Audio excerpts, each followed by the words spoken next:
Guerra, e lógico, ela tem números gigantescos, com certeza atraem olhares. Mas o que te atraiu na Segunda Guerra, em especial? Olha, voltando muito no tempo, acho que para 2010, eu estava na escola, aí uma professora de inglês, ela havia comentado sobre um filme chamado A Queda, As Últimas Horas de Hitler. Eu não sabia nem quem era o diabo, quem era Hitler. Aí joguei uns vídeos no YouTube na época. Eu achei muito impressionante, assim. Quem é esse maluco que tem 300 mil pessoas saudando esse cara? Fui ver o filme, achei interessante esse tema, mas deixei isso muito mais na perspectiva da curiosidade que qualquer outra coisa.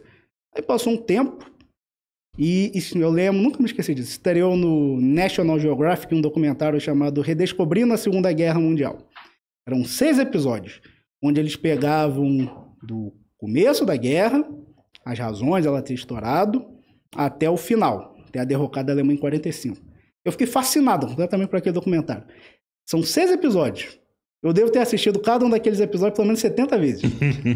Você acha que o brasileiro ele tem conhecimento do que aconteceu na Segunda Guerra Mundial?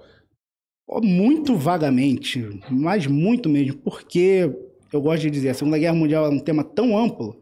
Se você decidir sentar para conversar sobre, vamos falar da participação da Polônia na Segunda Guerra Mundial, você vai ficar 2 anos só nisso. Mas é uma guerra bem documentada, né? Sim, de todos os conflitos que nós temos, é de longe o que mais se deram um trabalho de fazer pesquisa. É o assunto mais escrito do mundo. Todo ano saem dezenas de livros sobre a Segunda Guerra Mundial. O Hitler é a figura mais pesquisada da história do mundo, em todos os sentidos. Sério? Pensamos que ele morreu o quê? Há 80 anos atrás? É uma figura razoavelmente recente, historicamente falando.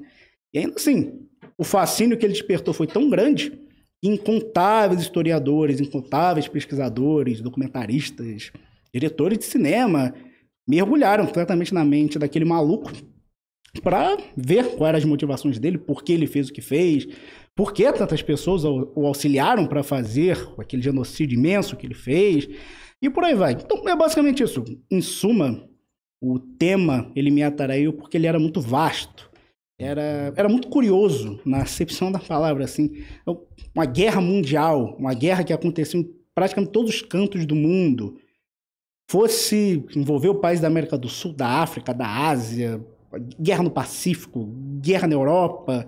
Então, o tema por si só, ele é muito fascinante, demais. Então, até hoje, ele desperta meu interesse de maneira absolutamente extraordinária. E tem muita desinformação em cima desse tema? Demais. Por exemplo, o que não falta são comunistas retardados que gostam de afirmar com o peito estufado que quem derrotou os nazistas sozinha foi a União Soviética. Nossa, a União Soviética derrotou os nazistas sozinhos. Isso é uma balela histórica de proporções inacreditáveis. Por quê? Eles existiram, né? Sim, mas por quê?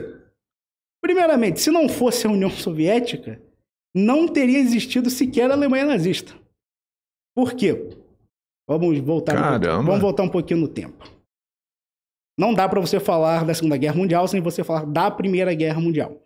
Não dá para falar da Primeira Guerra Mundial sem voltar ainda mais no tempo. Eu até tinha comentado quando eu vim aqui na última vez.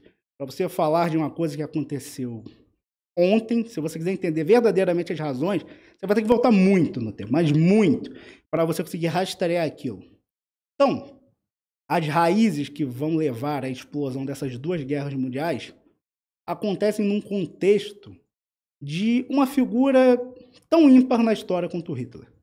Foi Napoleão Bonaparte. Sim. Napoleão Bonaparte foi o maior conquistador do mundo na sua época, desde Alexandre o Grande, conquistou uma vastíssima extensão territorial, só que chegou um ponto que o seu império colapsou. O império de Napoleão colapsa de vez depois do governo de 100 dias na Batalha de Waterloo, lá em junho de 1815.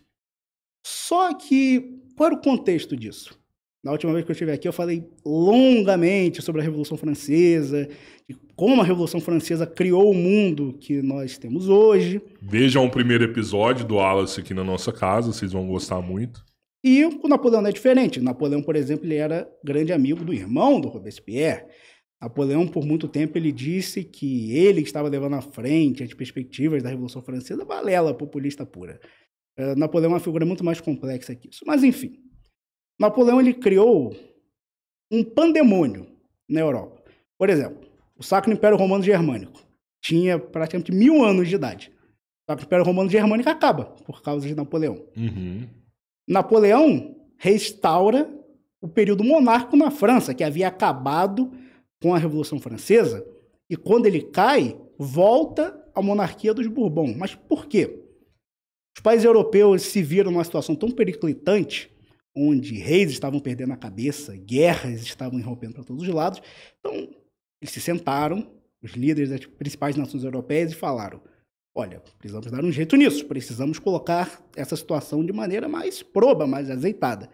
Então, eles organizaram uma coisa chamada Congresso de Viena. Começa lá em setembro de 1814. Ele é interrompido durante a Batalha de Waterloo, mas ele acaba lá em julho de 1815. De certa maneira, dá até para dizer que o Congresso de Viena é a semente que vai germinar, mas muito tempo depois, na União Europeia. Eles têm uma ideia de criar um exército europeu para se protegerem. Eles querem restaurar muitas das monarquias que caíram.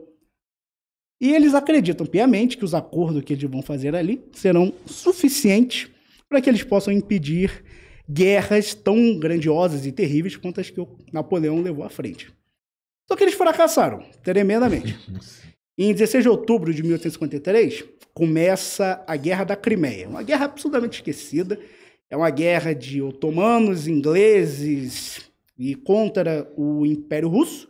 A guerra, uma morte terrível, morre 800 mil pessoas nessa guerra. Depois vem a Guerra Franco-Prussiana, 1870, que é a guerra que cria mais ou menos o que nós podemos chamar de Alemanha. É o surgimento do segundo Reich germânico. O primeiro Reich é o Sacro Império Romano Germânico, e o segundo Reich é o governo que Bismarck ergue junto com o Wilhelm I. Tudo bem, estamos em 1870, Europa, uma convulsão social absurda. O que nós conhecemos como Alemanha era muito mais convencionalmente a se chamar na época como o Reino da Prússia. A Prússia tinha outros reinos à sua volta, falante alemão, mas a Prússia era o reino principal. E aquele império que surge, convencionalmente chamado por alguns apenas de Império Alemão, ele se viu numa situação muito vantajosa desde o seu começo. A Guerra Franco-Prussiana, por exemplo, ela acaba com a monarquia de Napoleão III. Ergue um novo sistema de liderança na França e cria um sentimento de revanchismo tremendo dos franceses para com os alemães, porque um território fronteiriço chamado Alsácia e Lorena é perdido. Lembra o nome desse território, ele vai voltar várias vezes, Alsácia e Lorena. Muito bem. A França pegou ele. A França, no caso, perdeu esse território para o Império Alemão. Tá. E o Império Alemão, para se consolidar, ele invadiu vários países. Ele invadiu a Dinamarca, ele invadiu a França, uma parte da Polônia formava esse Império Alemão, a Áustria também. Então, Noruega. Era uma confusão assim terrível. Agora nem lembro exatamente se a Áustria fazia parte, mas enfim. Então, uma vastíssima porção territorial. E eles tinham muita influência. As décadas foram passando e começou um sentimento de que era preciso se rearmar de maneira muito altiva. E agora estamos num período de... É um tipo de guerra muito diferente que está sendo construído nesse período. Não é mais aquele tipo de guerra que o Napoleão fazia, onde dois exércitos vão se encontrar no campo de batalha, quem vencer essa batalha sai praticamente quase como vencedor da guerra. Não, é um tipo de guerra muito mais ampla, que vai envolver muito mais soldados e uma guerra com perspectivas industriais. Já tinha ocorrido, podemos chamar de primeira guerra industrial do mundo, que foi a Guerra Civil Americana. Enfim, chegamos no século XX, especialmente Inglaterra e Alemanha começam um rearmamento naval imenso. Até quem é pego no meio dessa brincadeira é o Brasil. O Brasil estava conduzindo também o programa de rearmamento naval, levado a cabo pelo almirante Alexandrino Faria de Alencar. Tinha um navio, um encoraçado muito famoso na época, da classe de Dreadnought. Era um navio caríssimo. E o terceiro país do mundo a ter um navio desse foi o Brasil. Então saíram nos jornais do mundo inteiro. Não, provavelmente o Brasil está comprando esses navios para fornecer para a Alemanha ou para o Japão. Na verdade, o couraçado é um navio rápido e cheio de armamento, não é isso? No caso, é um navio de guerra grande, mais rápido, de alta tonelagem, Aham. e na época, a guerra moderna vai avançar muito com o passar daqueles anos, mas eles acreditavam que era o que de mais moderno tinha. Uhum. Quando chegar a Segunda Guerra Mundial, esse tipo de navio quase totalmente vai morrer. Ele vai se tornar muito ineficiente em muito pouco tempo. Mas, Inglaterra e Alemanha, ou melhor, o Império Britânico e o Império Alemão, estão se rearmando de maneira muito altiva. Só que, ainda assim, ninguém conjecturava que o que estava por vir seria tão terrível quanto foi. Já tinham ocorrido guerras já tinham sido muito mortais, só que ninguém conjecturava que seria possível uma guerra de proporções mundiais que acarretasse a morte de dezenas de milhões de pessoas. Só que era um barril de pólvora a Europa, em vários sentidos. Ela precisava de alguém para acender aquele pavio. Os países, quando chegamos, por exemplo, em 1914, estão quase à beira da convulsão social. Por quê? Aquelas nações, elas tinham um sistema de alianças que praticamente proporcionaria o que nós vamos ver na guerra. Porque, por exemplo, se o Império Russo viesse em socorro da Sérvia, o Império Austro-Húngaro declararia guerra aos russos. Os austro-húngaros eram aliados dos alemães e, consequentemente, declarariam guerra a eles. Os franceses eram aliados dos britânicos. Uhum. E os britânicos eram inimigos dos alemães e os franceses também por conta da derrota na Guerra Franco-Prussiana.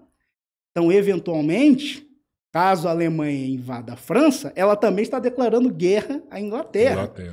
Então, tudo estava pronto para virar um pandemônio de imensas proporções. E por que a guerra ela vai se tornar mundial tão rápido?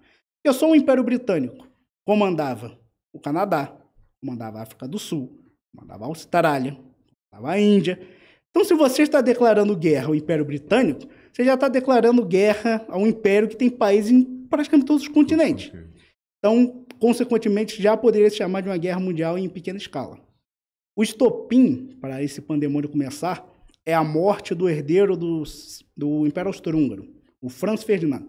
Ele morre em 28 de junho de 1914. Ele é assassinado por um membro do movimento de resistência da Sérvia.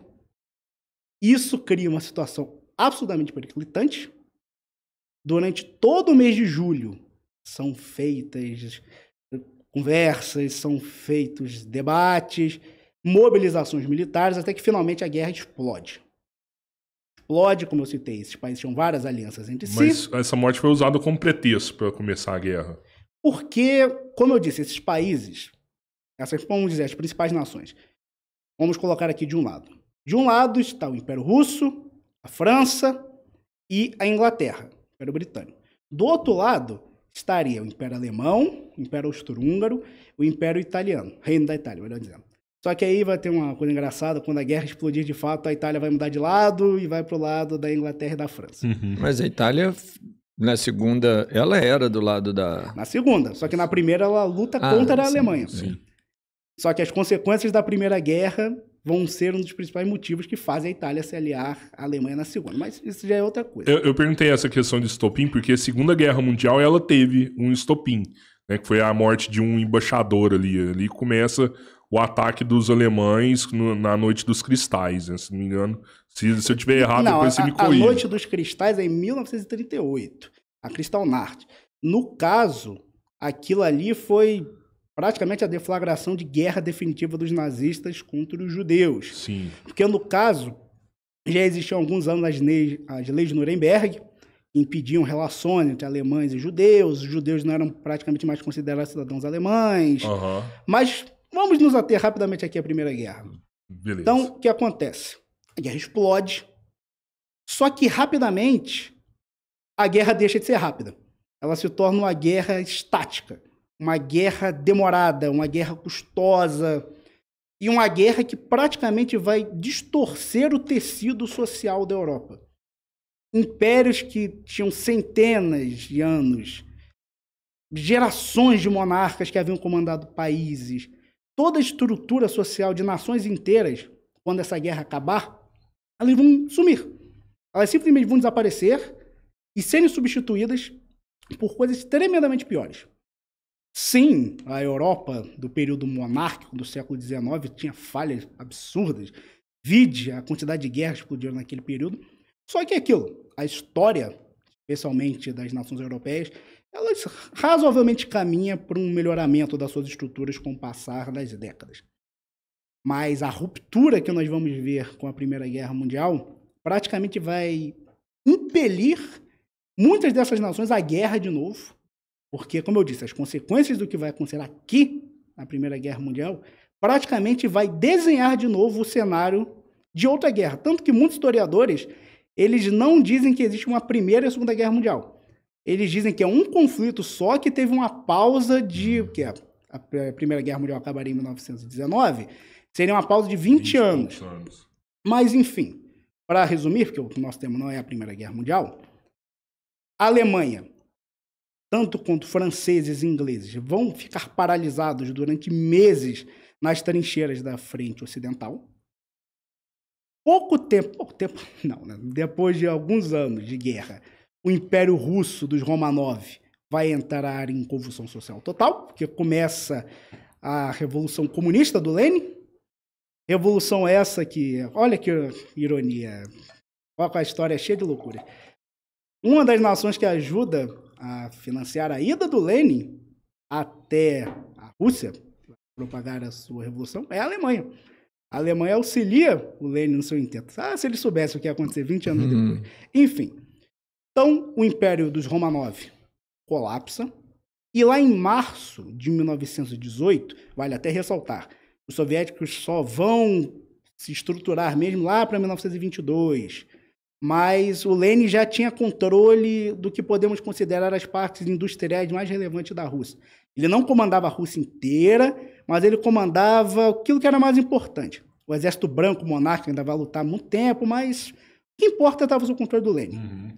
Ele queria encerrar a guerra contra as potências ocidentais para se focar em destruir os seus inimigos dentro da própria Rússia. Então ele assina um dos acordos de paz mais idiotas de todos os tempos. Se tivesse sido implementado de vez, teria levado a futura União Soviética à bancarrota antes mesmo de começar. É o Acordo de Molotov? Não, é o Pacto de Brest-Litovsk, que basicamente encerra a guerra entre alemães, austro-húngaros e russos e dá para a Alemanha o controle de territórios como a Ucrânia, Estônia, Letônia, que tinham... os dados variam um pouco, mas pelo menos 1/4 do poderio industrial russo foi passado numa canetada para o Império Alemão. E na hora que a Alemanha... As pessoas esquecem isso. A Alemanha derrotou a Rússia na Primeira Guerra Mundial. História de o exército russo invencível, de que nunca é derrotado ninguém. Pura balela. A estratégia russa em guerras é o famoso moedor de carne. Eu vou jogar milhões de soldados em cima de você. Eu tenho 10 milhões e você tem 2. Você vai matar 8 dos meus, mas vão sobrar 2 meus no final. Enfim. Então, a Rússia sai do conflito, ela vai resolver suas próprias questões da Revolução Comunista, etc. Então, a Alemanha, ela se sente confiante para colocar um ponto final na guerra. Ela retira seus milhões de soldados da frente oriental e ela lança uma ofensiva gigantesca contra os aliados na frente ocidental, ofensiva de primavera. E eles têm convicção de que isso vai ser o suficiente para demolir todas as defesas da frente ocidental. Só que não. No final das contas, eles conseguem muito mais vitórias táticas do que vitórias definitivas. Eles perdem centenas de milhares de homens nessa ofensiva e em agosto começa a ofensiva derradeira da guerra. Os Estados Unidos já está na guerra, os tanques de batalha, os tanques de guerra já estão efetivamente em campo de batalha em grande quantidade. As trincheiras são demolidas numa velocidade absurda. Num espaço de 3 meses, de agosto a novembro, a Alemanha colapsa. Colapsa porque a Alemanha não tinha condições de lutar numa guerra tão extensa, ninguém imaginou que a guerra seria tão longa, começou uma fome imensa dentro do país como um todo, e também começaram levantes comunistas dentro da Alemanha. O Kaiser renuncia em 9 de novembro de 1918, Wilhelm II, que era o imperador da Alemanha, por assim dizer, ele vai embora, ele vai para a Holanda e começa um governo republicano provisório que vai ser estabelecido a posteriori, liderado pelo Friedrich Ebert, que era um socialista. Coisa maravilhosa. Saímos de um império para um presidente socialista. Tudo lindo. Enfim, óbvio que eu estou generalizando, porque essa guerra por si só levaria horas para ser explicada, mas o que importa é, na cabeça dos alemães, eles não foram derrotados, porque exércitos inimigos não entraram na Alemanha. Sim. A Alemanha não tiveram território. Isso, a Alemanha não teve suas cidades destruídas. A guerra foi muito mais lutada na França do que na Alemanha, propriamente dita. Então, existia uma noção de que o exército sofreu uma facada nas costas. Quem deu essa facada nas costas? Essa John, tanto que isso vai surgir num depoimento do Marechal Hindenburg, que era o comandante das forças alemãs. Ele diz efetivamente que quem traiu a Alemanha foram os judeus e foram os sociais-democratas. Então isso cria um sentimento revanchista imenso na população. Olha, nós não perdemos a guerra. Quem nos traiu foram os judeus, nós poderíamos ter vencido a guerra. Mas por qual motivo colocar os judeus? Não entendi. Porque... Olha, durante séculos, na Europa como um todo, os judeus eles foram expulsos de vários países. Espanha é um exemplo disso. E os judeus eles sempre foram uma comunidade, sempre foram comunidades pequenas, comunidades muito autocentradas, e os judeus sempre foram muito bem sucedidos. Então, em climas de crise, você olhava assim, olha, tá todo mundo na merda, por que aquele grupo ali tá se dando bem? Então, uma inveja humana é uma desgraça, né? Aquele grupo tá se dando bem, com certeza eles estão fazendo alguma coisa muito escusa. E no caso, coitados dos judeus, eles deram um azar miserável, porque grande parte dos líderes que vão criar o que vai ser conhecida como República de Weimar, que é a república que sucede o Império Alemão, eles eram judeus. E grande parte dos comunistas que levam a cabo a Revolução na Rússia eram judeus, podiam ser judeus não praticantes, mas eram judeus de nascimento. Então tinha essa noção de que o comunismo era um movimento judaico internacional impelindo nações ao caos. E quem vai acreditar nisso mais do que qualquer outra pessoa naquela época? Um cabo que lutou na Primeira Guerra Mundial, que alguns anos antes havia fracassado 2 vezes suas tentativas de entrar na Academia de Belas Artes de Viena. Hitler. Que viveu um bom período como um mendigo nas ruas daquela cidade. É o Hitler.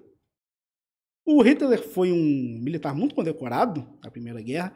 Ele conseguiu 2 comendas, a Cruz de Ferro de 2ª e de 1ª classe, por bravura. Ele era mensageiro. E quando ele estava efetivamente levando mensagem no campo de batalha, era perigosíssimo. Só você imaginar, eram quilômetros de trincheiras, alguém escrevia uma mensagem num papel, você tinha que correr entre as trincheiras para você entregar aquela mensagem. Era imensamente perigoso aquilo que ele fazia. Mas, enfim, a Alemanha colapsa. E já pouco depois do colapso da Alemanha, começa a revolta espartaquista, lá em janeiro de 1919. É uma revolta comunista que irrompe em Berlim, liderada pela Rosa Luxemburgo. E essa revolta posteriori, ela é derrotada sem muita dificuldade pelos Freikorps, que eram grupos de veteranos alemães da Primeira Guerra, militares, diga-se de passagem. O que o Lenin está fazendo lá do outro lado do mundo? O Lenin provavelmente é um dos poucos comunistas que levaram a sério essa história de comunismo internacional. Ele literalmente queria levar a revolução até a Alemanha. E como você leva a revolução até a Alemanha? Tem uma Polônia aqui no meio. O que o Lenin faz? Os comunistas, eles são tão bonzinhos, eles só querem a paz do mundo. A União Soviética... É igualar todo mundo só. A União Soviética mal tinha sido formada. A União Soviética faz, ela invade a Polônia, com o intuito de, após derrotar a Polônia, eles vão poder levar a revolução até a Alemanha. Um país muito mais importante. Só que eles fracassam, as forças do general Sikorski, um general polonês, eles conseguem derrotar os russos lá em 1920, na Batalha de Varsóvia. E o mapa da Europa muda completamente. Países que não existiam aparecem, impérios milenares somem, pessoas que eram desconhecidas se tornam heróis mundiais, como o Marechal Philippe Pétain, um marechal francês, que praticamente estava para se aposentar antes da Primeira Guerra Mundial. Chegou um ponto que ele ficou tão famoso porque ele venceu uma batalha chamada Batalha de Verdun, que mal existia alguma rua no mundo que não tivesse o nome Rua Philippe Pétain, tão famoso que ele ficou. Então, é um mundo novo que surge quase da noite para o dia. Então, existia um mundo e o mundo se transmuta em outra coisa. Só que os vencedores dessa guerra, diferentemente do que havia ocorrido em guerras anteriores, podemos ver como, por exemplo, peguemos as guerras napoleônicas. Tudo bem, Napoleão conquistou determinados territórios, na Espanha, por exemplo, ele colocou seus parentes ali para liderar aquilo, só que ele não promoveu uma disrupção total do tecido social daqueles países. Os vencedores da Primeira Guerra Mundial, Inglaterra, França principalmente, eles fizeram questão de garantir não só que a Alemanha fosse punida pelo aquilo que eles acreditavam que ela deveria ser. Eles fizeram questão de criar um cenário onde a Alemanha ficaria de joelhos para sempre. Então, todo mundo já deve ter ouvido falar do Tratado de Versalhes, que é assinado depois da Primeira Guerra Mundial. Sabe quantas cláusulas tinha o Tratado de Versalhes? 440. Sabe quantas cláusulas dessas 440 tratavam da punição da Alemanha? 414. Então, das 440 cláusulas, 414 era só para tratar da punição da Alemanha. Lembra a Alsácia e Lorena, que a Alemanha pegou da França na Guerra Franco-Prussiana? A Alemanha perde a Alsácia e Lorena, volta para a França. A Alemanha perde metade da Polônia. A Alemanha perde todo o seu império ultramarino que existia pelo mundo. A Namíbia, por exemplo, fazia parte do Império Alemão na época, tinha porções que a Alemanha comandava no Pacífico, a Alemanha perde. A Alemanha perde muita porção do seu território, perde população como um todo, e a Alemanha é colocada numa posição onde o seu exército, que tinha milhões de homens, agora não pode mais ter nada além de 100 mil homens. A Alemanha não pode mais ter armas pesadas, como navios de grande porte, como os novos aviões que estavam sendo desenvolvidos na época. Diga-se de passagem, se tem um país que foi muito eficiente na guerra aérea na Primeira Guerra Mundial, foi a Alemanha. O maior ás da Primeira Guerra Mundial alemão, o barão Manfred von Richthofen. Então, a Alemanha é colocada numa posição onde, além dela perder seus territórios, ela recebe uma multa gigantesca. Essa multa só terminou de ser paga agora nos anos 2000, para vocês terem ideia, tão grande que a multa era. E o país, ele agora é liderado pelo Friedrich Ebert e fracassa de maneira absurda em conseguir deixar a situação minimamente nos eixos. E aí, aquele nosso amigo, aquele cabo da Primeira Guerra Mundial, ele continua no exército. O exército diminui muito, mas pessoas como ele eram vistas como muito importantes, porque percebe-se que ele falava muito bem. Oratória. Ele tinha uma capacidade de, não necessariamente convencer as pessoas a alguma coisa, mas ele acreditava tanto naquilo que ele dizia que era quase apaixonante para quem via. Então, ele é enviado para determinadas escolas na Alemanha, faculdade, para ser mais preciso, para receber estudos sobre o impacto do comunismo na sociedade, para que ele fizesse palestras para outros soldados. Em dado momento, ele é enviado como um espião junto a um novo partido que estava sendo criado, muito proeminente, que era o DAP, o Deutsche Arbeiterpartei, Partido dos Trabalhadores Alemães. Então ele chega um dia numa cervejaria, estão lá fazendo vários discursos, comentando sobre temas, etc. Em dado momento ele ouve alguém dizendo que a Baviera, do enorme do sul da Alemanha, deveria se separar da Alemanha. Então ele estava ali apenas para ouvir, ele se enfurece com aquilo que ouve, ele começa um longo monólogo de por que a Alemanha deve se manter unida, e etc, etc, etc. E ele impressiona aquelas pessoas que estão ali. Ele era um populista? Olha, definir o que o Hitler é uma coisa muito difícil, porque se convencionou a acreditar que ele é apenas um maluco. Olha, se ele é um maluco tão perturbado quanto é descrito que ele é, então o povo alemão era mais maluco que ele ainda. Porque para você colocar uma pessoa que seria tão visivelmente retardada no poder, evidentemente você tem muitos problemas. Escritores muito bons, como Ian Khrushchev, Joachim Fest, nas biografias que eles escreveram sobre o Hitler, tem páginas e páginas onde eles tecem análise, onde eles dizem, olha, esse cara, você pode defini-lo como um epítome do mal, você pode defini-lo como uma pessoa cruel, você pode defini-lo como uma pessoa dantesca, como uma pessoa má, mas você não pode dizer que ele era maluco. E, em muitos sentidos, ele era um gênio do mal, mas um gênio ele era. Para você chegar até onde ele chegou, você não pode ser um maluco qualquer. Mas estamos avançando demais no tempo. Para além da Alemanha, outros países saíram muito insatisfeitos da Primeira Guerra Mundial. Por exemplo, o Japão ficou ao lado dos aliados, Estados Unidos, Inglaterra, etc. No caso da Primeira Guerra Mundial, Tríplice Entente. O que acontece? O Japão sai da Conferência de Versalhes humilhado. E as potências ocidentais tratam o Japão como um país de segunda categoria. Então, os líderes japoneses dizem, nossa, parece que todos podem ter um império menos nós. Isso fica na cabeça dos japoneses. A Itália, o reino da Itália, que eu havia dito, que ficou ao lado dessas potências como França e Inglaterra, para conseguir, principalmente, espólios, a Itália não leva nada de muito relevante. A Itália leva muito mais os custos da guerra, apenas isso. Olha, muito obrigado por você ter lutado ao lado da gente, é isso. Não ganhou nada. Nós ficamos com a glória, nós ficamos com os territórios, nós ficamos com a influência, dane-se você para lá. Então, isso também cria um sentimento revanchista nos italianos. E não vai demorar muito tempo. A Primeira Guerra Mundial acaba em 1919.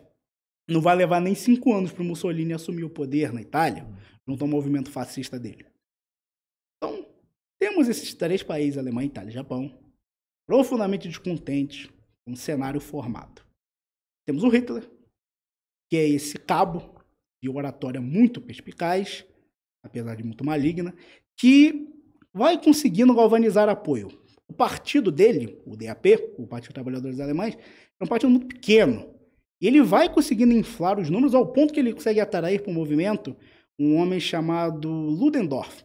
Ludendorff era o segundo militar mais importante da campanha alemã na Primeira Guerra Mundial. E, com o passar de um breve período, ele reúne alguns milhares de membros e ele cisma que ele vai dar um golpe de Estado. Ele cisma que ele vai tomar o poder na Baviera e, tomando o poder na Baviera, ele vai poder marchar até o governo em Berlim, colocar o governo de joelhos, fazer uma espécie de marcha sobre Berlim. Mussolini fez a marcha sobre Roma, eu vou fazer a marcha sobre Berlim. Então ele tenta um evento chamado Putsch da Cervejaria. Uma cervejaria chamada Burger Braukler, onde estava tendo um discurso de um membro muito proeminente do governo, Gustav von Kahr. Chega o Hitler com o seu movimento, diz que a Revolução Social havia começado, mas, para não me estender muito, o movimento fracassa, vários nazistas são mortos, porque a polícia fica ao lado dos governistas. Aquilo não gera nada de muito proeminente, o Hitler é preso, e tudo indica que ele vai ser executado por alta traição. Só que o desgraçado tinha uma oratória tão miserável que ele praticamente convence os juízes que estavam julgando ele de que a posição dele era muito válida. Ele foi seu próprio advogado, assim, no julgamento. Pode-se dizer que sim. O Ludendorff, que era um herói de guerra, praticamente não acontece nada com ele. O Hitler é preso, ele vai para uma prisão chamada prisão de Landsberg, junto com um dos seus principais colaboradores, o Rudolf Hess. E o Rudolf Hess, ele era um estudioso de ciência política, e ele tinha um professor que dava aula para ele na universidade. Um nome muito esquecido pela história, mas um nome muito importante. O professor Karl Ernst Haushofer. O Haushofer, como eu disse, acho que eu e mais 2 pessoas no Brasil devem saber o nome desse maluco. Ele foi o idealizador de vários conceitos que o Hitler usaria depois. Haushofer, ele cunhou a Geopolitik, não confundir com geopolítica. A Geopolitik é um termo, uma perspectiva completamente germânica, onde ele argumenta, entre outras coisas, de que um país poderoso como a Alemanha, ele tem quase um direito de conquistar nações menores em busca de algo chamado Lebensraum, o espaço vital. Isso era inerente ao avanço das nações. Isso entra na cabeça do Hitler. Tanto que é nesse período que ele escreve o livro dele, Mein Kampf. Não esquecer que são 2 volumes. O primeiro volume do Mein Kampf é muito mais uma autobiografia. O segundo volume ele trata a respeito dos planos dele a posteriori, de quando ele assumisse o poder. Então, tem uma curiosidade. Quando a Alemanha toma a Ucrânia, por causa do Tratado de Brest-Litovsk, o Hitler ele fala a respeito da Ucrânia no livro dele. Ele diz que a Ucrânia seria imprescindível para o Império Alemão, porque a Ucrânia seria uma espécie de fazenda gigante da Alemanha, utilizada para alimentar a Alemanha como um todo. Mas ele é preso, ele é condenado, se eu não me engano, a 5 anos de prisão. Ele não fica nem 16 meses preso. Ele sai, só que ele fica proibido de tecer discursos em público e ele fica proibido de ser a cara do movimento, vamos assim dizer. O que adianta você ter o Hitler dentro do movimento, que é um orador, se ele não pode fazer discursos em público? E, oficialmente, ele nem era alemão ainda, diga-se de passagem. As pessoas esquecem muito, mas o Hitler não nasceu na Alemanha. Ele é austríaco, né? Isso. Ele nasceu numa localidade chamada Braunau am Inn. É alguns poucos quilômetros que era a época fronteira do Império Alemão, mas ele não era alemão na época. Ele só vira alemão oficialmente em 1932. Então, durante esse período, salvo engano, ele era apátrida durante essa época. Mas austríacos e alemães, como uma coisa que eu posso até comentar depois, a questão da Anschluss, eles se consideravam praticamente o mesmo povo. Tanto que Áustria em alemão é Österreich, é o Império do Oeste. Tanto que é praticamente o nome de uma... como se fosse uma colônia, como se fosse um protetorado. Nem parece o nome de um país, propriamente dito. Enfim, durante esse período, ele sai da cadeia. E durante o meio dos anos 20, ele vai reestruturando o movimento, ao ponto que ele se sente forte o bastante para disputar as eleições presidenciais. Ele se lança como candidato à presidência em 1932. Pelo Partido dos Trabalhadores. Agora chama-se Partido Nacional Socialista dos Trabalhadores Alemães. Até eu lembro lá no longínquo 2018, tinha cada discussão retardada. Tipo, o nazismo ele é de esquerda ou o nazismo é de direita? Aí vem um retardado e diz assim, não, é óbvio que o nazismo é de direita. Aí vem outro retardado. É óbvio que o nazismo é de esquerda, tem socialista no nome. Se a pessoa se der o trabalho de estudar um pouquinho, ela vai conseguir encontrar algumas entrevistas do próprio Hitler, onde ele diz que os socialistas, vulgo os marxistas, né, eles haviam roubado a terminologia socialista. Ele dizia que socialismo era algo que podia ser englobado para a questão germânica. Então, quando ele diz socialismo, não tem nada a ver com o Marx. É muito mais para dar um contorno nacionalista, vamos assim dizer, para o movimento dele. Tudo bem. Ele consegue eleger uma quantidade absurda de deputados por Reichstag. Ele consegue o apoio de vários industriais da Alemanha, como as indústrias Thyssen, indústria de ferro muito poderosa, a Lufthansa, uma empresa de aviação. Ele consegue o maior avião comercial da época para fazer campanha pelo país. Então, a campanha presidencial dele, que ele faz ali em 1932, de certo modo, ele criou a campanha presidencial moderna. Essa coisa de viajar para vários lugares. Ele fazia, às vezes, 5 discursos por dia nas mais diversas localidades. Aí ele tinha um fotógrafo, chamava-se Heinrich Hoffmann. Aí diziam que era extremamente cansativo, né? Você viajar tanto, fazer tantos discursos. Falavam que ele conseguia se reenergizar pela força do próprio ódio. Ele odiava tanto as coisas que... aquilo que ele estava pregando ali, que ele se reenergizava naquela situação. O ministro da propaganda já andava com ele nessa época? Na época ele não era ministro da propaganda, era o Joseph Goebbels.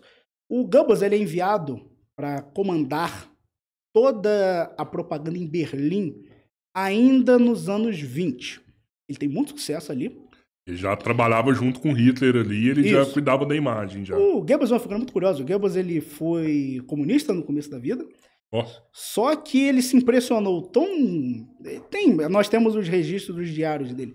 Ele se impressionou tão absurdamente pelo Hitler que ele acreditava piamente que o Hitler levaria a Alemanha a um novo futuro. A gente pode falar que são ideias nacionalistas? Olha, dá para dizer que sim. Todo aquele contexto do Lebensraum que a Alemanha tinha, aquela perspectiva ultra patriótica, completamente deslocada que eles levaram a cabo, é que no fim das contas, termos você pode utilizar no contexto, muitas vezes, que lhe for mais conveniente. Nacionalismo é um termo muito vago. Sim. A pessoa pode usar nacionalismo tanto de maneira positiva quanto de maneira negativa. Ah, você é nacionalista. O cara pode estar querendo dizer isso como um insulto. Como uma pessoa pode dizer, nossa, você é um nacionalista, como se fosse um elogio. Não. O contexto ele é muito importante. Dependendo do período histórico que você está, uma coisa significa algo completamente diferente de outra. Mas, enfim, tem as eleições de 1932. O presidente eleito, a Friedrich Ebert. Friedrich Ebert, que foi o primeiro presidente da Alemanha, morre em 1925, vem o Hindenburg, que tinha sido comandante militar alemão na Primeira Guerra Mundial. Só que ele também tem um fracasso absurdo em conduzir a Alemanha. E para tornar mais degradante, em 1929, tem a queda da Bolsa de Nova York. E se a Alemanha já estava numa situação periclitante, a Alemanha mergulha no caos. A moeda da Alemanha era o marco. Na época, um pão podia custar 9 bilhões de marcos. Nossa. Caramba, mano. Chegou um ponto... Imagina a questão da Venezuela, por exemplo, onde o papel higiênico ele é mais caro do que o dinheiro. Onde qualquer coisa que você tem que comprar... Você tem que levar um maço, sei lá, uma cesta de dinheiro. Por exemplo, um cara que era um padeiro. Muitas vezes padeiros eram assassinados ou eram agredidos porque o cara não queria vender uma certa quantidade de pão para você, porque ele não tinha onde colocar aquele dinheiro. Então, o cara vendia pão para 20 pessoas, a soma de dinheiro em notas que ele recebia, o valor era minúsculo, volume. Só que o volume era imenso. Então, era um estado de convulsão social absurdo que o país ia levando. Então, o Hitler ele vem e diz, eu sou a solução. É até uma coisa curiosa, ele ajuda a criar o caos para dizer que ele era a solução. Para vender a solução. Porque o país não estava em convulsão social apenas por conta da crise de 29. Ele já tinha criado uma organização paramilitar chamada SA, uma Sturmabteilung, que servia literalmente como um exército do partido. E a posteriori ele cria a SS, que era a guarda pessoal das lideranças do partido. E essa decadência era num país inteiro? Ou a comunidade judaica, ela vivia bem, ela vivia numa posição diferente? Olha, grande parte da comunidade judaica, é porque os números variam, mas, por exemplo, tinham poucos judeus na Alemanha. É uma população de 80 milhões de pessoas e alguns números nos dão a dizer que tinham 500 mil judeus na Alemanha. Isso não é nada, isso não é nem 1% da população. Só que grande parte deles eram burgueses, eram industriais, eram políticos. Então, já tinha tido, durante aquelas décadas, toda uma teoria conspiratória de uma obra que muito retardado gosta até hoje, chamada Os Protocolos dos Sábios de Sião, que davam a entender essa noção da conspiração judaica internacional, uma maluquice sem pé nem cabeça. Enfim, o Hitler se lança como candidato e perde. Ele perde as eleições de 1932. Ele consegue, salvo engano, 37% dos votos. O Hindenburg se elege mais uma vez. Só que na Alemanha, você tinha o presidente e você tinha o chanceler. Um era chefe de governo e o outro era chefe de Estado. O Hindenburg se elege como presidente. E a função do presidente era indicar o chanceler. Vários homens tinham sido indicados para ser chanceler da Alemanha e todos eles haviam fracassado. Então chegou um ponto que um homem chamado Franz von Papen, que também tinha sido chanceler num período do governo do Hindenburg, ele diz, olha, o Hitler tem, junto com os nazistas malucos dele, a maior bancada do Reichstag, querendo ou não, ele é a segunda liderança política mais importante do país. E se nós continuarmos contra ele, nós nunca vamos conseguir apaziguar esse país como um todo, porque os sociais-democratas, apesar de eles serem esquerdistas também, eles estavam numa luta direta contra os comunistas. E os terceiros mais votados na eleição haviam sido os comunistas. Então, não, vamos fazer uma aliança. Vamos nos unir aos nazistas, só que o Franz von Papen, ele acreditava que ele conseguiria controlar o Hitler. Eles criam um governo, o Hitler se torna chanceler da Alemanha em 30 de janeiro de 1933. Só que apenas 2 membros do governo dele eram nazistas. Hermann Göring, que vai comandar a polícia, e outro, eu confesso agora que eu não lembro o nome, é uma figura menos proeminente do partido. Então, o que o Papen e o Huckeberg, outra figura relevante, pensam? Olha, se ele não tiver o controle do governo, se ele não puder indicar todos os membros, nós deixamos esse maluco sob controle e bola para frente. Bem, o Hitler faz um discurso lendário, muito famoso, aceitando ser chanceler. Ele diz que o destino da Alemanha estava nas mãos dele, que se dessem 4 anos ele resolveria os problemas da Alemanha. Só que aí acontece uma coisa que até hoje nós não sabemos se foi um acidente, se foi um atentado, ou se foi algo planejado pelos próprios nazistas. Que é o incêndio do Reichstag. Acontece lá em fevereiro de 1933. O Reichstag era a sede do parlamento alemão. E o Reichstag pega fogo. E, oficialmente, quem é condenado é um comunista holandês chamado Marius van der Lubbe. Ele é preso. E o que o Hitler faz? Ele chega até o Hindenburg e fala: isso é uma prova de que uma revolução comunista está começando. Eu preciso de poderes ditatoriais para conseguir combater essa revolta comunista. E o Hindenburg dá. Ele susta as liberdades individuais, então é proibido, direito de reunião era proibido, e toda sorte de perspectiva democrática some da Alemanha por um tempo. Por um tempinho. Eu vou... Até o Hitler resolver. Ele vai ser ditador por um tempo, mas depois ele vai voltar atrás, não se preocupem. Muito bem. Ele aproveita esse período para prender o máximo que ele pode da oposição. E passa um tempo, estamos em janeiro ainda, fevereiro de 83, melhor dizendo. Quando chegarmos em 34, vai acontecer um problema dentro do próprio partido. A SA, que era essa milícia do partido, ela já era muito maior, mas muito maior mesmo, que o próprio exército alemão. E o Hitler tinha seus objetivos expansionistas. Ele dizia para qualquer um que quisesse ouvir que o futuro da Alemanha estava em conquistar terras no leste. Ele não podia fazer isso com a SA. Era uma milícia gigantesca, só que era um bando de Zé Ruela sem treinamento militar. A um ou outro tinha treinamento militar, mas em sua imensa maioria eram pessoas sem treinamento militar real. Ele precisava do exército do lado dele. Então, tinha um homem chamado Ernst Röhm. Röhm era o comandante da SA. Ele é tão importante na vida do Hitler que é ele que diz para o Hitler que o Hitler deveria se tornar político. Röhm é uma figura completamente maluca. Ele era gay, para você ter ideia. E isso era sabido dentro das estruturas do partido. Ele chegou a ser enviado em dado momento, quando ele não podia estar na Alemanha para atuar, auxiliando as Forças Armadas da Bolívia. A história dele é muito maluca. E o Röhm, como ele era comandante da SA, e a SA tinha milhões de membros, imagina, o exército tem 100 mil homens, a SA tem milhões de membros. Então, uma figura muito proeminente dentro do exército, o general Blomberg, ele diz: olha, você tem que se livrar desse maluco. Se você não se livrar desse maluco, nós nunca vamos poder ficar ao seu lado. E também porque o Röhm, ele havia dito, quando ele estava bêbado, que a revolução social ainda não havia terminado. Então ele deu a entender que um outro golpe ainda podia acontecer dentro da Alemanha. Então o que o Hitler faz? Em 1934 acontece a chamada Noite das Facas Longas, ou Noite dos Longos Punhais, como eu prefiro chamar.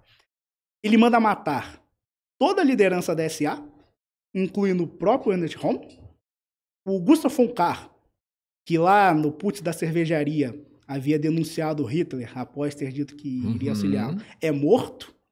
Ele mata praticamente todo mundo que ele pode naquele período.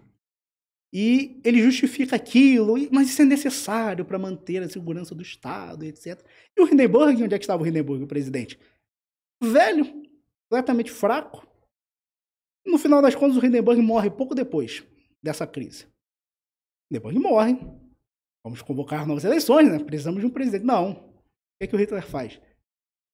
Ele praticamente coloca em votação, agora não é mais no hashtag, na Opera Crawl, ele pede que o parlamento vote pela sua própria dissolução, para que ele possa unir o cargo de presidente com o cargo de chanceler, para criar o cargo de Führer, o líder supremo do povo alemão. E o Congresso vota. Eles votam pela sua própria dissolução e dão os poderes ditatoriais que ele quer. Cara, mas isso não é tão simples assim. Ele tinha uma manipulação, então, ali, ou era o que? Era uma pressão, sei lá, física mesmo. Se vocês não concordarem, eu vou matar mais a sua família. Porque por medo. Como eu disse, agora que ele matou a liderança da SA, o exército está do lado dele. Se o exército está do lado dele... Aconteceria de toda forma. Logo, ele está fazendo o certo, se o exército está do lado dele. Ele colocou... Foi fraudado, com toda certeza, mas... Olha, ou você vota para você me dar poderes absolutos, ou você morre no processo. Mas, oficialmente, segundo a letra fria da lei... Entendi. Não foi um golpe. Foi, mas oficialmente, pela letra fria da lei da época, não. Tanto que existe um debate acadêmico de décadas já. O Hitler foi ou não foi eleito chanceler da Alemanha? Olha, ele foi indicado como chanceler. Só que o caos todo que elege ele como chanceler é ele que cria. Então, é meio complicado você dizer que ele se tornou chanceler apenas pela sua capacidade oratória, etc. Enfim. Agora ele é o chanceler, ele é o comandante supremo da Alemanha. Hindenburg morreu. Ele aproveita para jogar todo mundo que ele pode nos primeiros campos de concentração que ele cria. Então, ele, primeiramente, tem eventos próximos que ele precisa cuidar. Em 1936 tem Olimpíadas na Alemanha. Nessa época já estão criadas as leis de Nuremberg. Então é uma bizarrice absurda. Imagine um país que persegue os judeus de todas as formas possíveis, que persegue toda forma de perspectiva humana que eles consideram degradante, os negros, por exemplo. Aí eles recebem o Jesse Owens das Olimpíadas de 36. Então, eles criam todo um cenário. Era tão maluco que o Jesse Owens, que vence o atletismo na época, ele diz que ele nunca foi tão bem tratado na vida quanto na Alemanha nazista. Porque todos eles colocam uma máscara. O Hitler era tão bem visto na época, ele era tido como o líder mais importante do mundo moderno. Que ele começa a reestruturar a Alemanha e ele começa a fazer aquilo que ele prometeu. Não é ele que começa o projeto das Autobahns, que são aquelas imensas estradas alemãs, mas é ele que leva aquilo à frente com mais volúpia, junto às indústrias do Fritz Todt. Ele começa um programa de rearmamento militar. O exército deixa de ter apenas 100 mil homens, começa a ter 500 mil homens. E muitos desses homens, onde é que eles são treinados? Na União Soviética. Eles fazem Como assim? Acordo de cooperação militar, totalmente em sigilo, que a Alemanha não poderia ter forças armadas beligerantes poderosas. 100 mil. E não podia ter armamentos pesados e etc. Mas isso acontece. Chega um ponto que a Alemanha está mais ou menos estruturada e ocorre a chamada reocupação militar da Renânia. Hitler envia... A Renânia é um território da Alemanha. Hitler envia um exército para a Renânia para reocupar militarmente aquele território. Só que era um blefe gigantesco. Se qualquer uma das potências aliadas, França, Inglaterra, tivesse atacado, a Alemanha não teria condição nenhuma de se defender. Foi um blefe. Ele pagou para ver.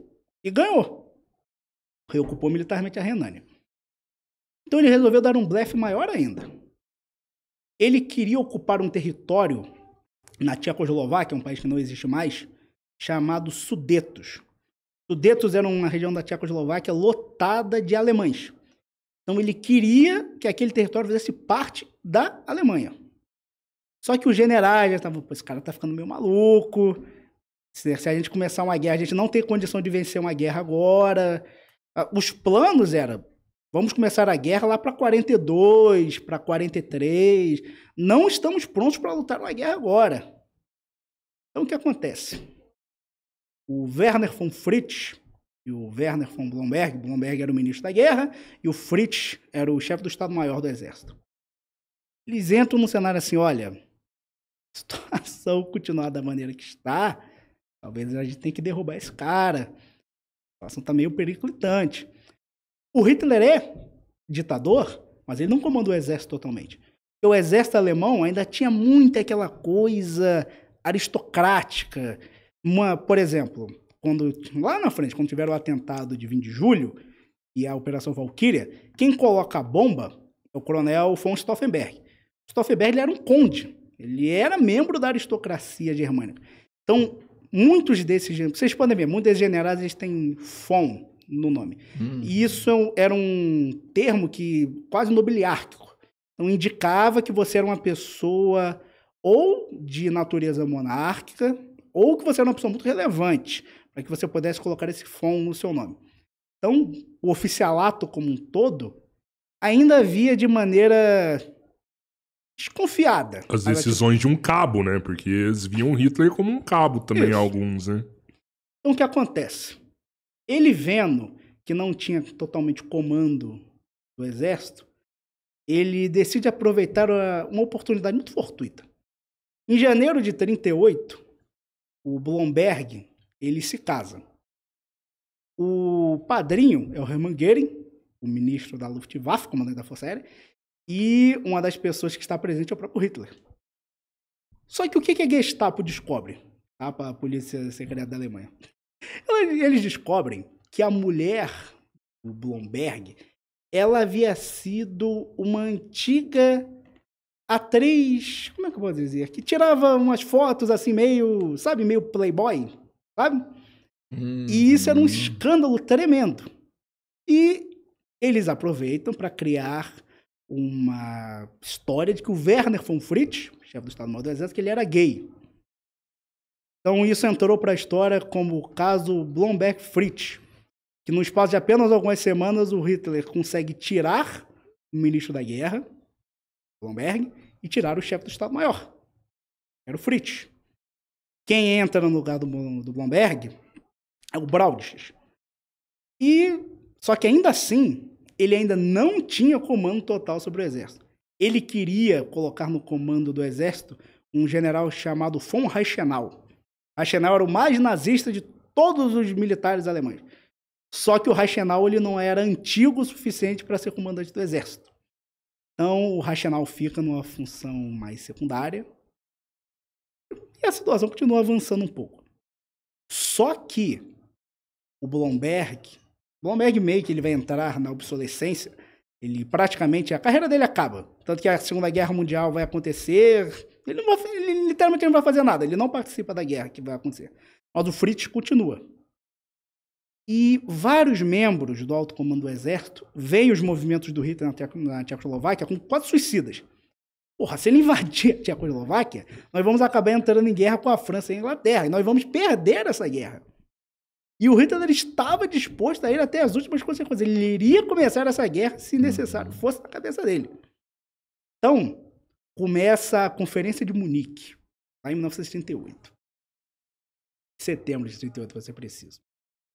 E essa conferência ela é uma prova maravilhosa de como a covardia ela consegue auxiliar o avanço do mal. Tinham duas pessoas muito relevantes na Inglaterra. O Visconde de Halifax, ele era o representante britânico na Alemanha, e Neville Chamberlain, que era o primeiro-ministro britânico. O Chamberlain acreditava que a coisa mais importante a ser feita era apaziguar o Hitler. Olha, nós não queremos outra guerra mundial, a outra guerra foi muito custosa, melhor a gente apaziguar esse cara. Do outro lado, tinha o Edouard Daladier, que era o primeiro-ministro francês, que é maravilhoso. Sabe qual era o nome do partido dele? Não era Partido Socialista, era Partido Socialista Radical. Era esse o nome do partido dele. Pra você ver a merda que a França entrou depois da Primeira Guerra Mundial. Então, o que acontece? Ocorrem essas negociações para a tomada alemã dos Sudetos, da Tchecoslováquia, e o Chamberlain acredita, olha, se eu te der os Sudetos, você para de fazer exigências, está sendo um papel. Eu me comprometo a não fazer mais quaisquer reivindicações sobre qualquer outro território europeu. Tudo bem. Eles assinam um acordo, a Alemanha toma os Sudetos da Tchecoslováquia. O mais maravilhoso é que dessa conferência participaram Inglaterra, França, Alemanha e Itália. O único país que não foi convidado foi a própria Tchecoslováquia, que perdeu parte dos seus territórios. Muito bem. O Chamberlain volta para a Inglaterra, ele salta no avião, ele pega aquele papel, ele mostra: esta é a paz para nossos tempos. E vai, ele é saudado, é uma loucura. Oh, Deus, Chamberlain conseguiu a paz, não teremos guerra. O Hitler invade o restante da Tchecoslováquia 6 meses depois. 6 meses depois, ele invade o restante da Tchecoslováquia, entra em Praga, ao lado do Marechal Hermann Göring. Ele meio que desmembra a Tchecoslováquia, cria o estado do protetorado da Boêmia e Morávia, cria um estado fantoche da Eslováquia. E aquela indústria armamentista da Tchecoslováquia, uma das melhores produtoras de tanques do mundo, agora estava a serviço da Alemanha. Muito bem. E ainda em 1938, a Alemanha ocupa o território. A Alemanha ocupa a Áustria, que é a chamada Anschluss. É meio complexo de explicar, mas basicamente os nazistas criam um cenário para garantir que a população austríaca votasse para ser anexada pela Alemanha. A votação é totalmente fraudulenta, consta que 99,7% dos austríacos votaram para ser anexados. Mas provavelmente, mesmo se tivesse sido aberta, teriam ganhado com talvez uns 70%. Mas claro, ditadores eles sempre querem dar essa amostra de... 100%. Isso, exato. Então a Alemanha agora ocupou a Áustria, ocupou a Tchecoslováquia, mas... Ela ainda aliada da União Soviética, produzindo armamentos, soldados com a União Soviética, agora blindados da Tchecoslováquia. Só que agora, vale até ressaltar, esses treinamentos junto aos soviéticos eram antes do Hitler. Isso era ainda no governo do Hindenburg. O Hitler ele diz para qualquer um que quiser ouvir que o principal inimigo da Alemanha é o comunismo. Ele odiava Stalin, né? Tanto que em 1936